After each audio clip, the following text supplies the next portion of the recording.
Our organization was founded in 1954, and the original name was the War Against Litter Campaign. And it was an effort because there was litter showing up on the highways and the roads, and people were starting to notice that, wow, this is trash, it doesn't belong here. So some empowered citizens thought they were going to do something about it, and they formed this committee, and they said, we need to clean this up. It's not good for the environment. It's not good aesthetically to attract people to the city.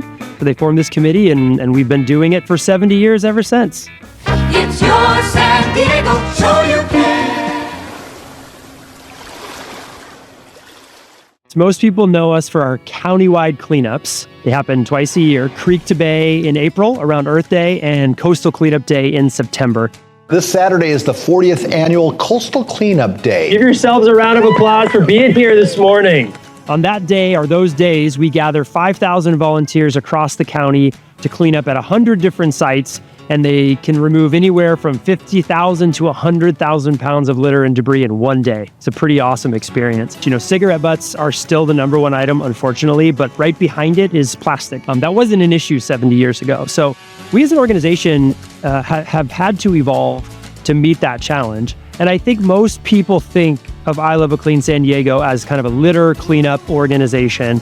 But I think our education programming is more paramount because we're teaching the kids, the youth of today, the leaders of tomorrow about the choices that they make. Have you ever seen water cry? Just break down, exhausted.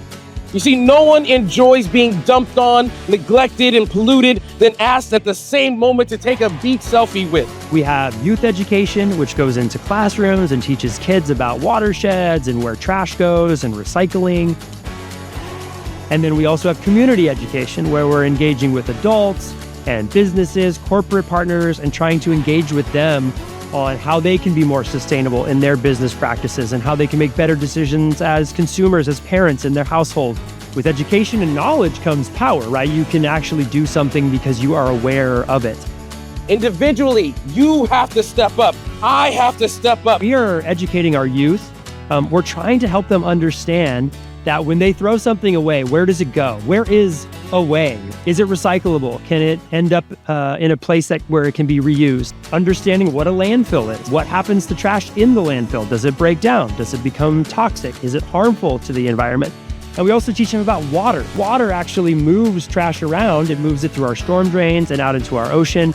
We can deem ourselves responsible for water's well-being, for the condition you will leave this earth in during the short amount of time that you are allowed to borrow her. In San Diego County, we have 6 different landfills, and they're all filling up at rapid rates, higher rates than ever before. And they will eventually need to be closed. We have some that have closed in the past, and what happens when a landfill closes? You need to find another place to bury that waste. So, and eventually, you ship it somewhere. One of the areas that we educate adults is through our Waste-Free SD database and hotline. And that's actually one of our longest standing programs. The biggest questions that people have in San Diego is, what do I do with my old this, right? What do I do with my old paint cans or my light bulbs or my batteries? We have wastefreesd.org where people can go online, put in their zip code, put in the item they're trying to get rid of, and we'd love to connect people with those resources. I mean, that's what we're here for, to keep those things from entering the environment in a harmful way. When we educate the public about the circular economy, one of the ways we do that is through our clothing swap. That just teaches people that items can stay useful. We also emphasize youth education earlier, and so we have an amazing event in the spring called Kids Ocean Day, where we have close to 1,000 students, typically from a Title I school. Maybe they've never been to the beach before, do a small cleanup and then an aerial art display where they send a message to the world about keeping our environment clean and safe, especially near the ocean. And lastly, we have the Clean Beach Coalition, which has been going on for 25 years. And it's a coalition around kind of the heart of San Diego, Mission Bay, Pacific Beach, Mission Beach, where on the holiday weekends, where it gets packed with tourists, we put out extra trash and recycle bins to collect all that extra waste from all those extra people, and also try to educate them on to make sure their items go into the proper bin. I'm hopeful that we become unnecessary at some point, that litter and waste and debris become a non-issue, let's say in the next 50 years. and maybe we can sunset the organization and all cheers to a victory. Wouldn't that be impactful? But to get there, partnerships and the people are going to sustain us till we get to that great day.